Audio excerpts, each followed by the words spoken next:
This is the Above the Corner podcast. Come on! Good evening, citizens of Earth.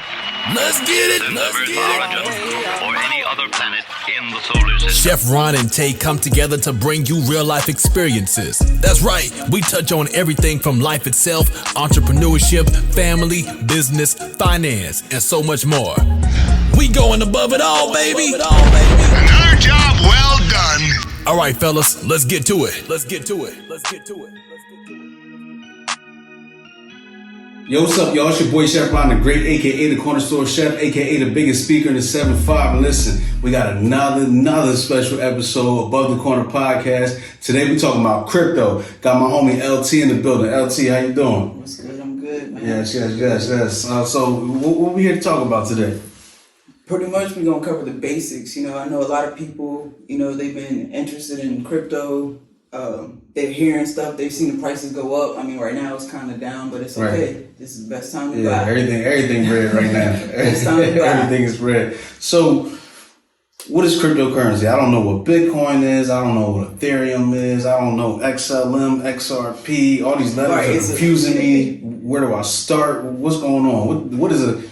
It's not even real money. What is this stuff? All right, so we're going to start with the basics of what is cryptocurrency. And I'm going to give you the actual definition first, and then I'm going to go ahead and break it down. Okay. So it says, a digital currency in which transactions are verified and records are maintained by a decentralized system using cryptography rather than by a centralized authority. Now, to break that down, it's digital currency that is not controlled by one person, how our U.S. dollar is. The government controls our U.S. dollar. Right. So it basically gives you the freedom to own it.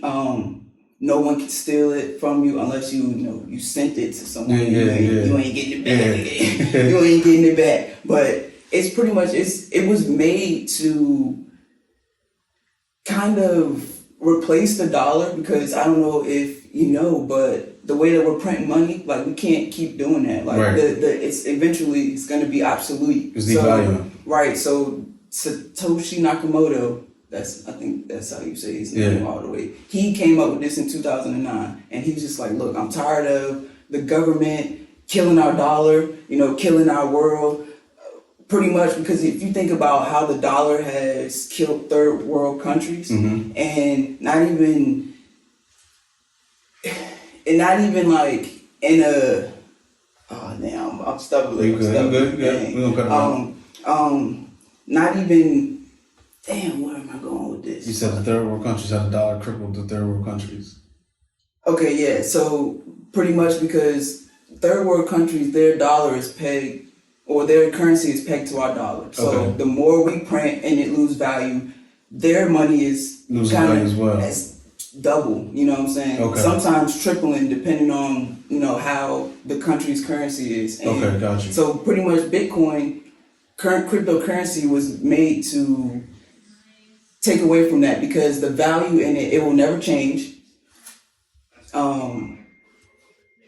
don't know why I keep stumbling. I ain't see my light on. I just want to make sure we're still recording. You good? But yeah, it was pretty much made to keep its value. It will never lose its value, and you can't really forge it. People, they're printing fake dollars, fake money out here. It's a secure way to have value, But the thing is, when people hear Bitcoin, ETH, XLM, and the hundreds of coins, Dogecoin, they think of, well, why is there so many currencies? Right. It's not. Every crypto isn't meant to be a currency. Bitcoin was made to be a currency, but like ETH, which is made for a use case, it's made to do things, it's made to operate, it's made for other things to be ran on it. So that's what the difference is. So it would be cryptocurrency, crypto assets. Okay. And that's kind of how you would split it up. To go into some Monero, that's a cryptocurrency. Now that cryptocurrency can't be traced, and that would be the currency that a lot of the, I would say, bad things are done through. Right. You can't trace it. Because I don't know if you heard about the hackers and all that, and how they wanted to be paid in Bitcoin. Right. Me, honestly, I think it was set up because if you were a real hacker, you wouldn't want to be paid in Bitcoin. You would have wanted to be paid in Monero because they can't track it. Because they were able to track it. They went to the dude's house and they arrested him. Wow. So I think it's all a conspiracy to me. Right. I feel like. Yeah, because when Bitcoin first started, before it really, really took off, I know the scammers and the D-boys was using Bitcoin as a form of payment. Right. And because it was still new, you know, and they seen it as, oh, this is like the black market type, you know, but as it grew, as it became stronger, you know, it actually turned into something stable. And for the people that are saying, oh, crypto it's a scam. I mean, if you look at the market caps, which is how much money is put into these coins, I mean, there's trillions of dollars. Like, what is a scam about trillions of dollars? Or even when people say Dogecoin is a joke. It's a joke. At one point in time, it had $40 billion in it. I mean, if $40 billion is a joke, I want to keep joking around, you know what I'm saying? Yeah. But yeah, so that's cryptocurrency. Now, Bitcoin is, like I said, it's pretty much, it was meant to be a currency. And the only thing that people could really say about crypto is, or Bitcoin, should I say, is that it's not all the way decentralized. Okay. Crypto is supposed to be decentralized. How I was saying that it's not controlled by one person. That's what decentralized means, that it's either controlled by multiple or a group, or it's in a place. Right. It's not just one person that can say yay or nay or whatever the case may be. So with Bitcoin, it's kind of centralized, but then again, it's all on how you look at it. But at the end of the day, I mean, it's a safe investment. To me, it's never gonna lose its value. And I mean, honestly, that's the best part about it, because me seeing how we're just printing money like this, I mean, I think we printed $6 trillion. They said it was in 2020 alone, we printed 25% of all the money since money was created in 1 year. So you got hundreds of years, you printed out 1/4 of that in 1 year. That's horrible. Like that, if you really think our dollar is gonna be here 100 years from now, like you just ain't with it. Like, you just in denial. Right. And that's really what I want, you know, people to really jump on, because right now it's a good time to really get into it. Like, everything's in the red. That kind of scares people, because you gotta think Bitcoin topped at like 70K. Like, probably 3 months ago. No, it's like 2.5 months ago. And now it's sitting at about 33,000. And it's stable right there in that 30 to 35 range. It is. Honestly, like, it's manipulation. It's the whales. They've seen how fast and how popular all these coins shot up. So what they did was they pulled their money out to kind of scare people, and it really did. It scared people. Like, people were like, oh, Bitcoin is over. Crypto's dead. It's just, you know, you got to really read the charts. The charts will tell you that it's manipulation, because how is it that money's flowing in, but the price is still going down? Right. You know, and that's what they want. They want to scare us. They don't want us to get a piece of it. They know how valuable this is. So, you know, they want to keep us, the middle class, away from it. Because, I mean, honestly, if you hold crypto for 4 years, you will become a millionaire. Like, of course, putting in a decent amount. Because you got to think, 4 years ago, Bitcoin crashed to about. So I was in 2017 when it had, what was the peak back then? The peak was like 20. Yeah. That was the peak. It hit 20. And I was in, and then it started crashing. I caught the crash and I cashed out. I should have never cashed out. I cashed out, but at the all-time low of, you know, from 2017 to 2020, it hit like 3 at one point. Yeah, it went from 20 to like 3. It did. And then actually, that was when COVID. I think that was right after COVID. Yep. It hit like 3. And look at it now. What is that? How many times is that? That's 100 times, right? Yes. Yeah. 10. 10. Yeah. Okay. 10. Yes. So 10x. 10x. If you would have had 10,000 in there, right? That's 100,000 right now. Even though it crashed lower than the 70, you know what I mean? You still with 10x right now. Right. And that's what I try to get people to understand. Like, I mean, this market is volatile, but it's like risk versus reward. I mean, you don't ever want to, you know, put your house up Right. But if if you can spare, $20 a week or however, spare not stopping at Starbucks and throwing that into Bitcoin, Right. like you're going to make money. You just have to let it sit. You can't get scared as soon as it drop. If it drop, what you should be doing is accumulating. More, yeah. Right. And this time period right here is the best accumulation time. Like, because I've been reading the charts, because I do a little day trading. Okay. But I haven't, because when that crash hit, me being hard headed, I'm like, oh, it's a bottom. It's just gonna bounce up, and all it did was fall down, fall down. Like I think I lost about close to 800 trying to trade and catch the bottom, but it happens. I mean, it wasn't money that I'm gonna that I needed. Right. I mean, I wish I didn't lose it, but it was a good learning experience. So like right now, I just been watching the charts, and like we have some bullish divergences forming because. When that, like I said, when money's flowing in, but the price isn't going up, it's due for a pop. Right. Because if you could look at a chart, it would be the money flow is coming up, but then the price is going down. When it hits that point, it's destined to shoot up. And I think we're in a mini bear market with the hacks, China trying to ban Bitcoin. Everything that's happening, people, they're scared. They don't know what to do. So hopefully I can help, educate the people, give them some confidence, because I really feel like if you don't get in now, you're really going to be late. Like, it's not too late to get into Bitcoin. It doesn't matter if you don't own a whole Bitcoin, you can still make money. All right. So you mentioned ETH. What is ETH, and what's the actual word for that? All right. So it's called Ethereum. And the actual definition is Ethereum is a decentralized open source blockchain with smart contract functionality. Ether is the native cryptocurrency of the platform. After Bitcoin, it's the second largest cryptocurrency by market capitalization. So the difference between ETH and Bitcoin is that currency and ETH is the asset because it's built to do things. And what Ethereum is most popular or most known for is its NFTs, which is blowing up fast. I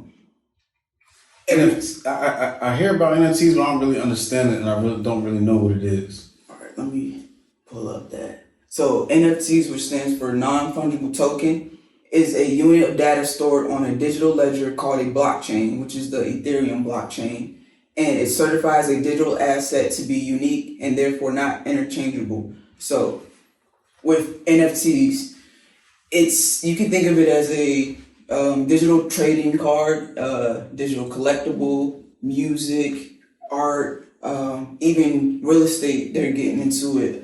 It's used for different things. In-game items. Okay. In-game items. So that's like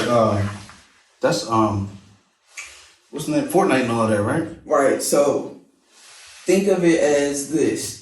In Fortnite, you buying skins, guns, whatever. If Fortnite was to go away, you was to get locked out of your account, all that money's gone. Those skins are gone. Those guns, whatever you bought, is gone. So with the NFT, you would be able to hold on to it. So if you bought a skin pack, you got locked out of your account, or Fortnite decides to say, hey, we're no longer doing Fortnite, you could pull that out, transfer it over to another game like World of Warcraft.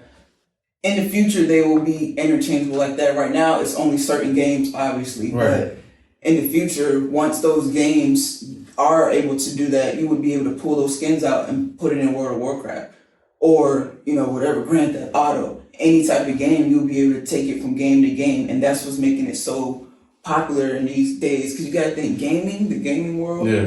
The gaming world is crazy. It's a lot of money in there. And now that they're able to keep and hold on to the things they have, this is why it's blown up fast. But not even just the games, like the artwork. If you think of, let's say you sit here right now, you draw a logo, right? Mm-hmm. You turn your head, I pull it, I upload it to the internet. Dirty. I upload it to the internet. It's blowing. Someone's offering me $100 million for it. You can't prove that it was yours. Right. How would you prove it? Just to say that you stole it from me? I mean, it's your word against mine. But with the NFT, the way that it's coded on the blockchain, you can't change it. You can't copy it, and it can only have one owner. Okay. And that's also the good, at one time it can only have one owner. Now being the owner, or the creator should I say, because not necessarily always the owner, but being the creator, you can also set royalties on it. Okay. So what this means is, let's say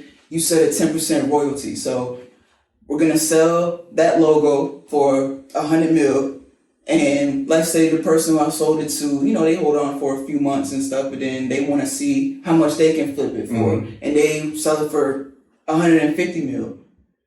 Since I set a 10% royalty on it, I'm gonna get 10% off of that in each transaction after that. That's what makes NFTs such a popular thing, as well as far as like artwork and like the digital space, because you can't copy it. A lot of people, they resort to NFTs not only because it's a new space, but because of that real ownership. Because I mean, we gotta think, in our world, like, yeah, we're free, but are we really free? You know, we're not. Like, it's a lot of things that are controlled by this and that and people. So NFTs just open up that space for creators, and especially in our community. Like, we have so many dope, talented artists, you know, videographers, people that do graphics. Like, it's just a nice way to make money and to be able to continue to make money. Like, if you sell a painting, a real actual painting, once you sold it, that's it. Like, you're not getting no more money off of that. But as far as the NFT, you're gonna get it as long as it keeps being sold, as long as it has value. That's like, you know, like for instance with Basquiat, he's gone, God bless the dead, but his paintings are being sold for way more than when he was here. Where's that money going to? He's not seeing a dime, his family's not seeing a dime of that. So with an NFT, basically what you're saying is, for generations and generations, my family can eat off of this piece of creation right here. Okay. And that's why we really got to jump on this. It's so many opportunities in it, because it's still new. Like, you got to think, I'm pretty sure, like, you can't count 10 people that you can be like, what's an NFT? I can't either. No, and, you know, and I'm into it, you know, and I can't count 10 people. So it's like, if we can really spread this awareness, like, we can really get into this as a community, like, and take it over. There's this group called Beeple, and the artwork, or the NFT, should I say, I don't know if it was one album cover or a bunch of them, because it looked like a bunch of album covers on it, but I don't know this. I don't know this group, so it could be just one. But it sold for $69 million, and we don't even know who Beeple is. Like, we don't even know who Beeple is. Paris Hilton had one. I think hers did some millions. I can't think of the exact, you know, amount, but who is, you know, I mean, I don't want to say who is Paris Hilton, but when was the last time we even spoke about her? And now she's back up, just from that one sale. Like, and what's his name? Mark Cuban. He was on EYL. He was talking about NFTs. He said he had like 26 different ones on the market already. And this was like, this one NFT first popped up. Right. I heard about his. I haven't seen his, but yeah, I heard about it. It's a lot of people getting into it. We got NBA Top Shops, which is the NBA form of the collectibles. Okay. They're really moments, should I say, because when you think of a trading card, it's just, you know, a pose or just, you know, a standard photo, but these NFTs are actually moments, whether it's a layup or a crossover or a dunk. And of course, the most valuable players or the best moments are the highest ones, like LeBron, of course, I think his highest one on NBA Top Shop is like 250,000. Which, I mean, is nothing compared to, like how I said, Beeple, you know, just had 69 million, but that's just on NBA Top Shop. Yeah. And see, I don't know how I feel about that, because the NBA is involved. You know what I mean? So it's like, y'all gonna give me a cut of something that I created. Right. You know what I mean? Like, I did that memorable moment, and you're gonna give me a percentage of what y'all so. Well, I respect it though, but yeah, as far as that, I feel like the creators really need to take control of the NFT situation and don't get pimped out like we do on all these other industries. Right, because like I said, I mean, even if, like, because I know a lot of people that draw, you know, that's their thing. Even if you just draw a picture and then you can upload it, a digital version, and just turn that into the NFT. Because I know some people, they do that.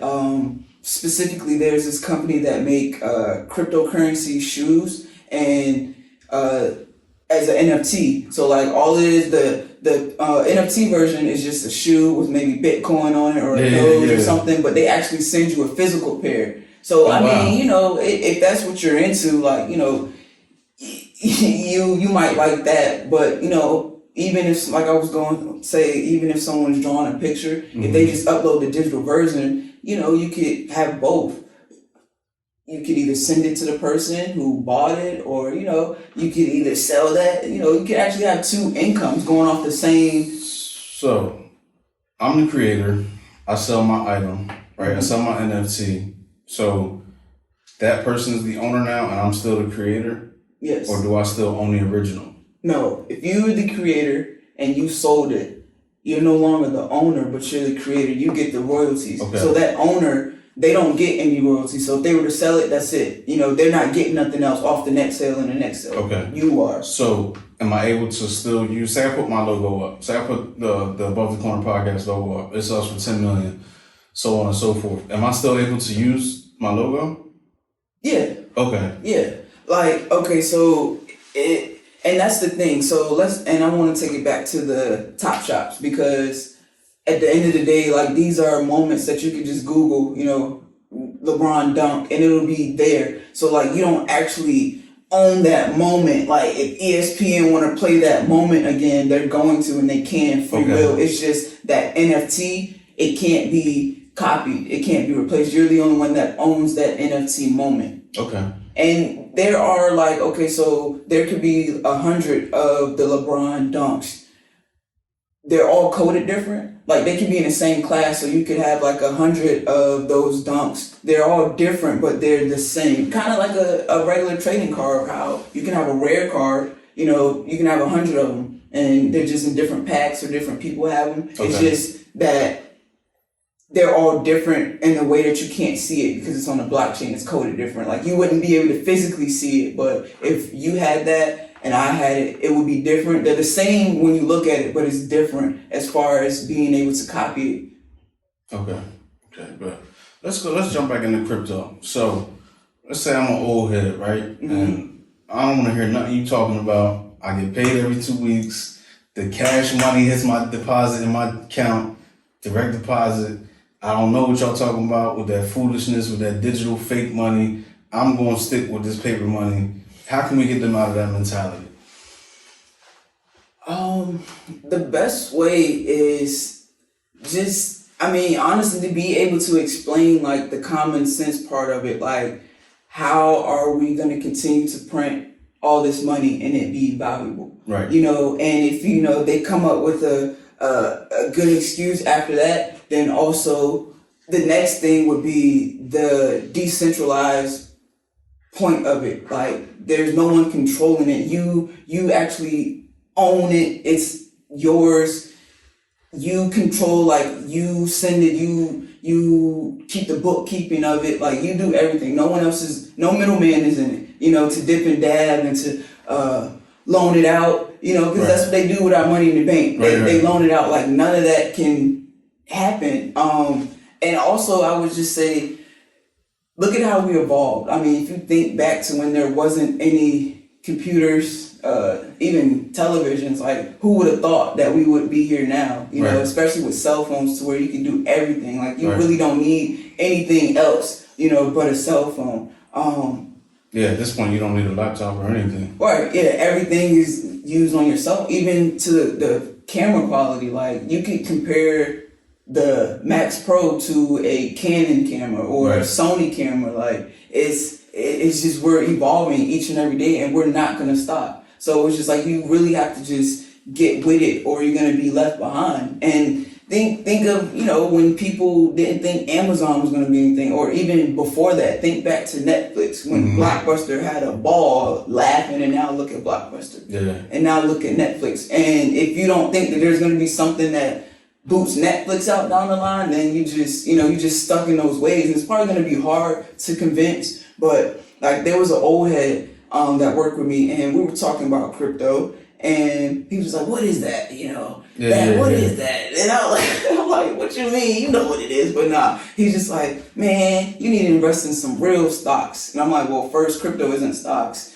It's cryptocurrency. And then he was just like, he invested in something that was back in 2009 that I guess was at $50. And he was just like, yeah, it's up to $350. So I said, well, look at this. Listen to this. Back in 2009, that's when Bitcoin was first invented. It started at less than a penny. Right. If you would have put $1, just $1 back then and held on it till now, you would be a trillionaire, you know what I'm saying, billionaire. And it's just like, how can you deny that? Yeah. Like, how can you deny that? How can you call it a scam? Like it's there. It's all in the proof. Like look at the numbers compared to his $50 stock, whatever it was, that went up to $350, and that's good in the stock world. That's excellent. Yeah. But think about if I only put $1 in 2009 and bought however many coins, if I would have held on to it, like. It's a wrap. I know my cousin, my little cousin. He told me in 2011, his man was telling him about Bitcoin. He was like, let's put 500 in together. And that was their re-up money. And he was like, nah. He was like, I need to re-up. And he was like, this is 2017. He told me this when it popped to 20. He was like, yo, if I would have put that 500 in there, yo, they would have been millionaires in 2017. Right now, they probably be billionaires, trillionaires. Definitely. And it's just like, it's still not too late. So what makes Bitcoin set aside from, of course, it was the first cryptocurrency, is its limited supply. Okay. So it's only ever going to be 21 million coins mined, which will probably be mined in the year 2140. So we won't be around to see it. But when that last one is mined, there will be no more. So you got to think of the scarcity, the value in that. Like Bitcoin will reach $1 million a piece. I mean, we might not see it. We may see it, but it's going to get up to there because there will be no more. When you think of like ETH or any other token that has trillions, or how Doge, it has an unlimited supply, like it's just, you can mine however many, like those aren't really going to have a strong future now. When I mean Doge, I don't want to put ETH in that. I don't want to put ETH in that category. As far as like Doge and all those, like, I'm not saying that it's not Shiba. Yeah, I'm not saying don't put money in it if you don't want to, but it's like, think further down the line, like it's still going to be the same amount mined as opposed to Bitcoin. When the last one is mined, there's going to be people like, oh, I want a piece of that, I want a piece of that. So it's still early. Even if you're only putting $20 in every week, every month, it's going to build up to something. Right. So, what is a ledger? How can I get one, and what should I be doing with that? Okay, so a ledger is basically a safe way to hold your Bitcoin or your currency. Okay. It's a off the network. So it's an off the network way to hold your crypto, because on security deposit box. You can look at it like that. You can look at it like that. And pretty much what you do is it's kind of like a USB drive. You would plug it into your computer. You would set up the app, and you would send it to the app. And then once it says, like, if you put 1 Bitcoin up there, once it says that it's there, you would pull it out, and then you would store it somewhere safe. And now that Bitcoin is off the internet, so no one could hack it because it's somewhere safe. Okay. Me personally, I haven't really gotten into that. Further down the line, I will, because right now I'm accumulating a lot of like smaller coins that are gonna blow, like Cardano, VeChain. But like once I actually start like getting big amounts of Bitcoin, I'm gonna start putting them on a ledger. Just look slowly but surely, like you said, it's like a a little safe box. Like, okay. So with the ledger, if I put it in the ledger, say I use crypto.com as my app for, to hold my coins, and I put it on the ledger, so when I open up my crypto.com app, will I still have all my coins listed and stuff, or like, how does that work? So let's say you want to pull, you have 1 ETH on crypto.com, you want to pull that off. So if you pull it off and put it on your ledger, it will no longer be on the crypto.com, and you won't be able to see it. Now, you'll see it on your ledger, like if you plug your ledger back up in your computer, and it's going to be this program, and it'll tell you how much is in there. And you'll be able to, do whatever. If you want to send it back, you can. But yeah, once you pull it off, it's gone. And that's why that's the safest way to hold your Bitcoin. So does it grow while it's on the ledger still? Or is it capped out where you pulled it off? Yeah, it's capped out because it's off of it's off of the platform, and basically it's into like a security box pretty much. So you're not seeing the gains or anything. Nah, you're not seeing no gains, but it's if you put $1 million there, that's going to be $1 million whether the world crashes or whatever. So it's kind of it's a good thing to invest into, especially if you're really, really getting into crypto and you're starting to like hold large amounts. Right. Because even though crypto is safe, and I mean, we don't really have to worry about too many problems to hack until we like actually become millionaires. Because I mean, hackers, they're not going to come after our accounts. Right. It's minute to them. Right. So until you get to that point, when you get to that point, I would definitely say, yeah, definitely invest in the ledger. You can't go wrong with it. The only way you can go wrong with it is if you lose it. Now that's the thing that scares me is that it's it's small. It's really small, and like anything can happen to it. But yeah, I was listening to an episode of EYL, and they said be careful about where you purchase your ledger, because like some of the ones that sold on Amazon, they're actually created by hackers. Right. And once you load your crypto in there, they snatch it. Yeah. Yeah, and it is crazy that that's out there. I mean, you actually have to watch out for some of the coins you invest in, because they could be rug pulls, or they could just be scams to where they have a group enough of people to pump the coin up to get everyone else to jump on, because a lot of people are follow the leader, right. And especially when it comes to that. I mean, it sucks, but that's what it is. And so they jump into it, and then they pull all their money. And now, by the time, they're fumbling and trying to take their money back out. And at that time, it's gone, zero. The price is flatline. Like, right. You got to really be careful about that. But for the most part, if you're going through, crypto.com, Coinbase, some of the top names that you see, you're pretty much safe. Okay. Like, once you start dipping and dabbing into, like, the Doge killers and Uphold. You like Uphold? I haven't really messed with it. I'm on. I need to put everything in one place, but I'm on. No, don't. Okay. I'm on Coinbase, Uphold, and Crypto.com. Okay. It's another one, I believe, but those are my main three right there. Okay, and see, I'm on Crypto.com, Coinbase. I also have Gemini, and I use Bybit and KuCoin. Now, Bybit and KuCoin is where I get like my Shiba Inus, them type of coins, because they're not going to be on the big Coinbase, right? Yeah. I use Coinbase because it's like the Robin Hood of crypto, like that one click. Well, 2 clicks to after you preview to buy it, but then you got it. Like with Crypto.com, I don't know if you have the same issue, but like every time I buy it, it's like, oh my God, you gotta call your bank, the fraud department every time, and it's like that kind of gets in the way. Like, but I just love Crypto.com. It's hard. Like I got the Visa debit card, so it's hard to steer away from it. But they make it so hard to do a quick buy. Like if you're in the mood to buy, you just want to press, and then they're like, oh, you gotta call. There's been plenty of times where I'm just like, I'm not buying. And that was before I had these other platforms, but there was times that I didn't buy because I didn't want to go through that process. So I would say that would be a downfall of Crypto.com. But then you also have, like you said, you use Uphold. I haven't really gotten into it. I had Voyager for a little bit, but then Voyager, they went through like a hack issue, so like that kind of steered me away from it. But I never used it. I just used to look at it for the charts.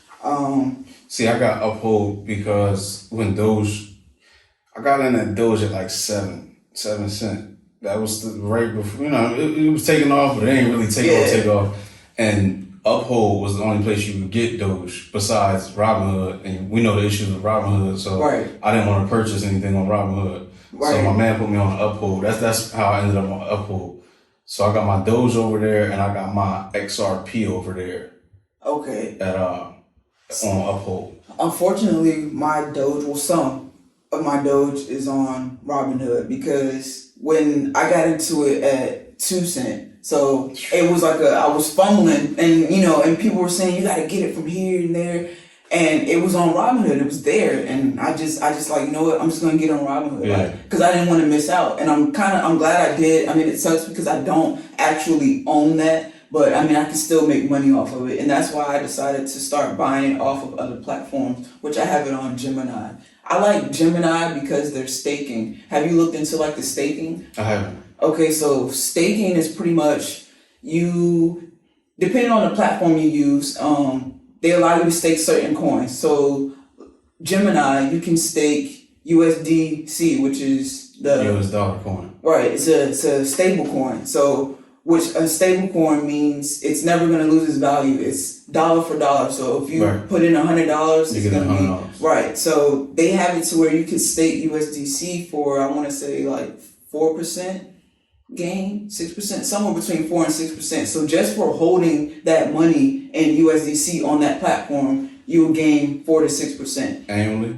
Yes. Okay. Different. Some sites they might do quarterly. It just depends on what platform you're using. But it's a great way to make money. You gotta think, if you hold money in the bank, you're making 0.001 on it. So you should look into staking. I just started to like get into it. I'm trying to figure out the best prices because like there's some platforms that'll pay you like 14%. Wow.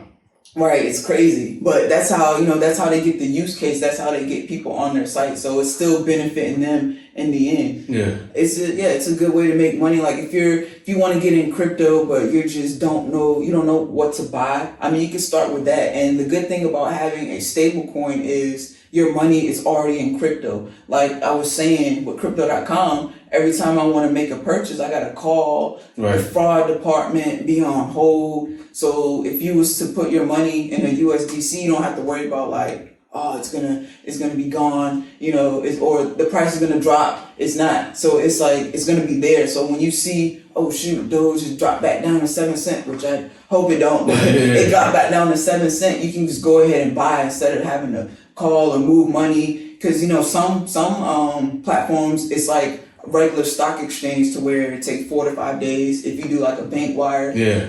Sometimes that's in the way, especially when the volatile prices of crypto. I mean, one day it's down, one day it's up. Yeah. So that's another way to make money. It's a lot of ways. You could be a day trader. Like I said, I do a little bit of that. I haven't recently because of that 800.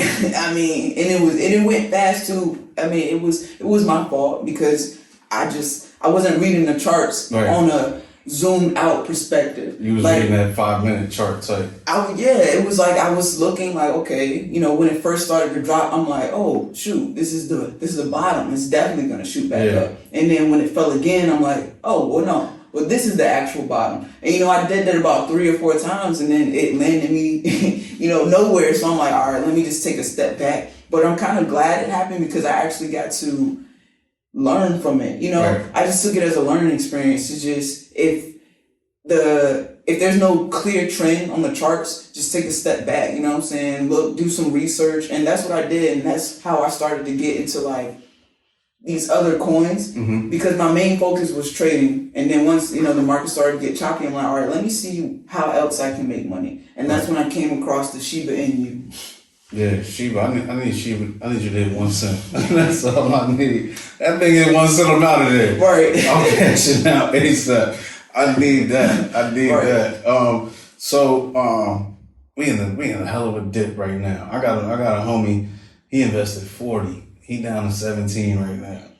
He kept trying to buy them dips, and like you said, it just kept dipping. And sometimes, I mean, it's addicting. Like it's called FOMO, fear of missing out. Like, and that's how it was. Like I just was like, because before when the markets was on a steady uptrend, I would miss the bottom, and I would like. You don't want to buy high, right? So then I'm like, all right. So when I seen it fall, I'm like, okay, yeah, this is the bottom, but the bottom it never stopped until it hit 30,000. You know what I mean? That's when it stopped. But like I said, it all goes back to the manipulation of these big whale wallets. Like they're just trying to get us out. Like, and then thinking of the FUD that China's putting out, like they're banning Bitcoin. You've been in cryptocurrency for a while. And that's where most of the Bitcoin holders are at. Well, yeah, and that's where they mine it at. That's why the hash rate of Bitcoin shot down because, it's banned over there. It's just that China is a controlling country and they want to, they want to control everything because they banned Bitcoin, but then they came out with their own cryptocurrency. Right. So they want, they just want to control the transactions of their people, in a way that it's just crazy. And this isn't the first time that China banned Bitcoin. Like, I don't know if you remember back in 2013. Matter of fact, it seemed like every time we're in the top of a bull run, it's like they banned it. Because it was like in 2013, 2017, they banned Bitcoin. And now they're banning it again. Right. It's all a controlling thing. They're trying to manipulate people, and it's sad that people fall for it. But I get it because it's your money. No one wants to lose their money. But my advice would just be hold. Like I'm telling you, you become rich. Like if you go back in history, go back and look at the prices, what they were 4 years ago, and anything and actually just the beginning of 2020, ETH was at $10. No, not 10. 10 or 100. I can't really remember, but right, it was low. It was low, and now look at it. It's at right now. It's probably anywhere between 19 and 23 or something. I want to say it was at 23 when I looked today. Yeah. Hopefully it didn't fall any, but you gotta think and that was just with the COVID. If you really take it back, these prices were ridiculously cheap. Right. And all you would have to do is hold. And I know it's hard because the volatility of the market, but this is why you always want to invest money that you won't miss. Right. That's the best way to go. You can't come into this thinking that you're going to get rich quick. Right. There are people that do, but they have that lump sum to put in to do that. Right. Because you got to think, if you threw $100K on Doge when it was at 20 cents and it shot up to 60, you know what I'm saying? Yeah, you got rich quick. Yeah. But opposed to the person that put $100 in, you gain some, but it's not enough. You still want to let that grow. Yeah. So you got to come in it with a long-term look at it. That's the best way. And kind of don't keep checking the charts every day. I know there's a lot of people that when they first get into it, they'll check the charts every day. I look every day I wake up. I check both my bank accounts and I check I check my stocks and I check my crypto every single morning. I can't help it. But I'm kind of glad I did that. So you see these crypto ATMs, right? So I was in the corner store and I never seen one in person, so I wanted to go check it. And this was just last month, 2 months ago.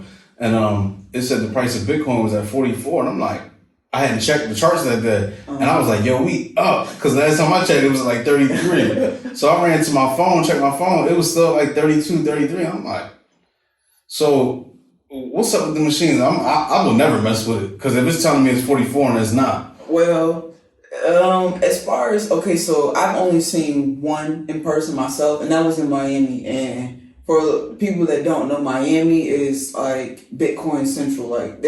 That's where you could actually go in car dealerships and pay in Bitcoin. Wow. You could restaurants. There's a lot of Bitcoin stuff that goes on in Miami. That's where the Bitcoin convention was. Okay. That was, I think it was a month ago. Yeah, but now as far as the price being different, I don't know. Okay, so you know how you said you have Coinbase and Crypto.com. Mm-hmm. Have you noticed that those prices never match?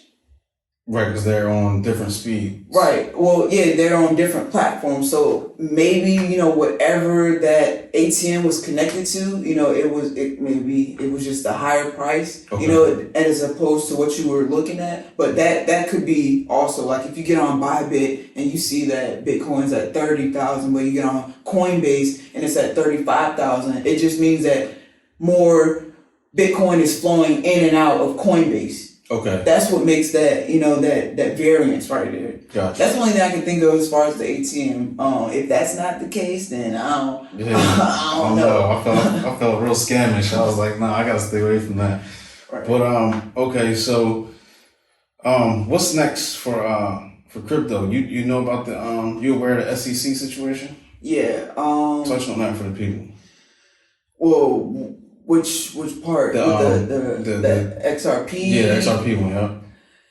Now, with the XRP case, I don't really have an opinion on that. I like XRP, but I just feel like it's a lot of confusing stuff in the news, and it's kind of hard to really know what to go off of. But in my personal opinion, I honestly think XRP is gonna win, and it's gonna take off. And they're looking at adding XRP to like as a actual currency, right, like how they're doing Bitcoin. So I mean, and they're still going through the lawsuit. So if there's people still wanting to bring that on as a currency, like I know it's gonna blow eventually. But as far as what's going on right now, I don't really have an opinion on it, because like I said, everything in the news as far as what's going on, it's confusing to me. What do you have an opinion on it? No, I'm really not aware of it too much. I got a friend, he's big on crypto and the news and everything. He brings me up to speed. Basically, what he was saying is after the case, once the case is settled, that's when everything's supposed to pop again. Right, and honestly, like it had a little pop. Of course, well, it probably was because everything else was popping, but it had a little pop about, a month or two ago when everything was up. But yeah, I mean, it's just really the lawsuit that's holding it back. But it's like they really don't have a lawsuit. They're dragging it out. That's my thing. They're dragging it out, and it's just like, why? If you know that you don't have anything, just let it go. Yeah. But I feel like they, because it's the government, they got that old head mentality. They don't want to get with the program basically, and they trying to hold that back because they know, if I could put $100 in here today and wake up in the morning, I got $200. Why would I go to a bank anymore? Right. You know what I mean? And I feel like they're dealing with FOMO. The government, right. You know what I mean? They dealing with fear of missing out. So they trying to shut it down before, we really, really come up. That's how I feel about it. Yeah, because they were the ones who were in denial at first, and now they feel like, oh, since we're late, we're going to do everything in our power to make these people believe that it's still bad. Yeah. Like, you got to think, did you see when Goldman Sachs put out, I want to say maybe 2 months ago, it seemed like everything happened about 2 months ago when everything was at the peak, but they put out, Bitcoin is a great investment, and then like a couple weeks ago, they were just like, well, nah, we don't think Bitcoin is a great investment. Yeah. Which one is it? Right. Is it because you're trying to scare people to, pull out? Because it's either one or the other. You're either going to be for it or you're not. But to put out both, to confuse people have to look at that in the bigger picture. They're trying to confuse us because they want a bigger hold and they want it all to themselves. Like, they don't want us to have a piece of it. Like, there's millionaires being made every day from people that's held, or people that got the money to put in. Millionaires are being made all around, and the government, they don't like it. And of course, a lot of it comes from, like, there's people that aren't doing their taxes on crypto. Yeah. So, that's really making the government mad. Because they're like, y'all aren't even giving us, our piece. So that's all it is. I would just keep holding, man. Like, right now, we're still in the bull market. I mean, right now, we're just trading sideways. I mean, we did have a big fall, but when you look at the previous years, I mean, these falls are normal. I mean, yeah, our 53% drop was a little above the normal, but then again, it's you gotta think, we had a lot more new people jump in crypto, like, out of the blue. You gotta think, we had stimulus money flowing through, so people had a lot of money to just put in. So of course, when everything started to fall, those people pulled out faster. So of course, that the natural dip that we were gonna have, it just dipped down a little bit further. It turned into a crash. Right. Yeah. But as you see, like, we're still holding steady. We haven't really fell back down to like 20K, 11K now. Those are strong resistant points because, like you said, back in 2017, when it was at 20K, that is a strong resistance level. But I don't think we're gonna get down to that level. And if we did, we will for sure pop back up because a lot of retail investors bought in around the 50K. I mean, 45, 50K. That's when JP Morgan, Chase, all of them, they bought in around the 50,000 level. So you think that they're gonna just lose billions of dollars. Like the majority of the Bitcoin was bought in that time period. So now that we're at 30K, like these companies, they're not gaining anything right now, but you gotta believe that they're accumulating more. Right. You know what I'm saying? They're definitely accumulating more. Like, and that's how the rich get richer. Yeah, I definitely understand that. So, you want to touch on anything else? I definitely need you back for part 2. Right. Yeah, we ain't got no time on the clock. Right. That's why I said like crypto is so much, and we didn't even like graze the surface, you know. Yeah. But like I was pretty much saying, like I would definitely get in crypto for the change, the cause. Because you can look at crypto in 2 different ways. You can look at it as steering away from the dollar because it's not going to be worth anything ever, or not ever, but eventually it's not going to be worth anything. Right. Or you can look at it as the decentralized part of it. You know, there's no middleman, there's no banker, there's no accountant that's dealing with your money. There's no person that can say, well, no, you can't apply for this, or you're not approved for this, like, because this is what they do because there's middlemen. Right. Like it's a way for you to own something and be the actual owner. You know, you take control over it. And I mean, I feel like as we're growing, as we're becoming wiser, you know, it fits. You know, like we're all trying to build wealth and, you know, build different streams of income. Like, why not do it on the next level, which would be crypto? It's a lot of money to be made. If you think back, you know, to, like I said, 2019 when Bitcoin was first made, like we only put $1 in, like we'd be good. $1. You know, it's still not too late. Like the altcoins like ETH. Yeah. Those are my favorite. Those are my favorite. And the only reason why I say that is because I feel, me personally, Bitcoin, it's cool, you know, it's cool, but the fact that ETH has a use case, you know what I'm saying? Like these NFTs, like how we talked about, like that's only going to get bigger, bigger, and bigger, which is running off of ETH. So all that's going to do is make ETH pop more. You know what I'm saying? Like you got to look at the bigger picture, like down the line of what are these coins going to do? Cardano, which is, it's made on... That's ADA. Yeah. Okay. It's made on the ETH blockchain. But they're actually releasing their own smart contract platform soon. Like these cryptos that are actually assets that have use cases are really what's gonna change the game. You know, because I mean it's nothing to come up with another currency. You know, but I'm not devaluing Bitcoin. Bitcoin will always be the number one. You know, it's the most stable, the most safest.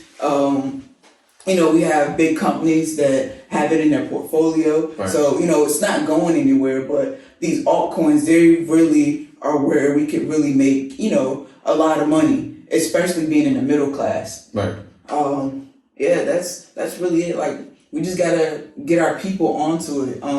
Whether, you know, you don't want to invest, but you are an artist and you just want to look into the NFTs, you know, like I said, that's just a good way to make extra money and continue to make money. Right. And then just to have ownership, like ownership is the best thing that we can have as a community, you know, because we already get stripped of everything else. Like I said, even though we're free, but we're really not, you know, so why not just take control of everything? Like, we all value money. We all want it, you know. So why not get the best type of money or the best assets? Like how long do you really think like the Netflix stock is gonna be up or the Tesla? You know what I'm saying? There's always gonna be another bigger and better. And as far as the crypto too, that could be possible. But you gotta think like when there's billions of dollars poured into a coin. Unless it hits zero, like that money's not going to flow out. Right. It's always going to continue to go up.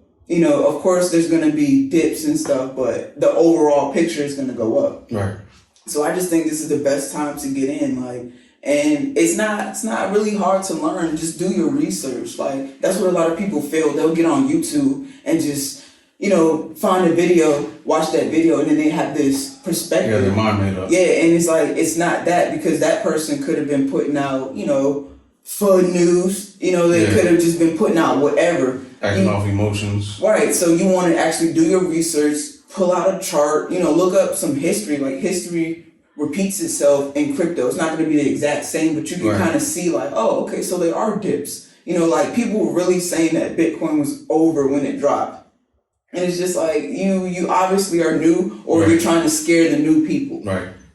Yeah, I feel like once the pop happens, we'll never be just like the stock market last year. When it crashed from COVID, that's never going to happen again. Right. Like, it's going to happen, but it ain't never going to be that sweet the way it was. Right. You just getting stocks for $1, literally. You know what I mean? That's never going to happen again. And I feel like this dip that we're in right now, once crypto pop, I feel like we never going to see this dip again. Right. And it's like, that's how it makes its marker. Like we made, like how I said, 20K, 11K is a resistance point. So like, you know, let's say that the whales, they want to, you know, manipulate the market a little bit more. So they pull out some, like we may bounce off of it, but it's never going to like sit at that point again. And I think like once we actually shoot up, I think the 42K level would be the new bottom. And then each year after year, it's going to be a new bottom. Yeah. So you got to think, I mean, buy in now, like just buying a little bit. You don't have to own a whole Bitcoin. Just get a little piece of it. And,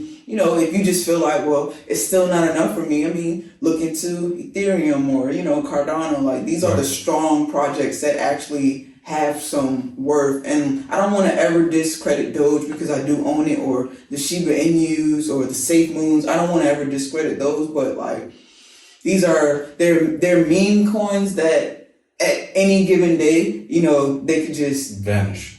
Right, or hit the floor. Now, of course, Doge has been around for years and years, and the community is what's holding it up, which Doge will never go anywhere. But as far as like Shiba Inu, I mean, we could wake up 2 years from now and it'd be completely gone. You know, because it's new. SafeMoon is still new, but that's that risk versus reward. You know, you just put in money that you can actually afford to miss. You know what I'm saying? Don't put up the light bill, or, you know, don't put up the rent. And it's crazy to say, but people, they do that. And then when the prices are down, now they're in a hole, and now they hate crypto. It's because you did it wrong. You know, like I said, people try to get in it to make a quick buck, but it's not about that. You got to look at it in a long-term hold, unless you have that money to throw in right away. And if so, then I would say go for it. Like, that's my main goal, is to build up enough to be able to, like, you know, throw in to get a big lump sum, and then to keep flipping, you know, putting it in different coins. Because like I have a lot of different coins. Like I said, I use about 4 or 5 different platforms. So like sometimes I'd be like, hold up, what's this, what's that? I gotta calculate this and that. But I mean, it's good to use multiple platforms, because I know how you just like, I should have all mine in one. Because you gotta think, let's say you have Shiba Inu on a platform. And it hits that 1 cent. You know, it's going to be hard for you to get into that app to be able to cash out, because everyone's going to be cashing out. So if you have it across different platforms, you have more options. Or if the site's down, let's say the site's down for maintenance, but, you know, you have an emergency and, you know, you need to pull a couple thousand out. You can't. So, you know, you want to just spread it across. It's just a safer way. You know, you don't want to have everything all in one place and something go wrong and now you're out back. Got you. So you having multiple is good. Okay. And if you want, look into more, you know, because like I said, different platforms offer different things. Like that staking is it's a really good idea. You said the staking is where? The staking is, well, you can do it. Like you can do it on crypto.com.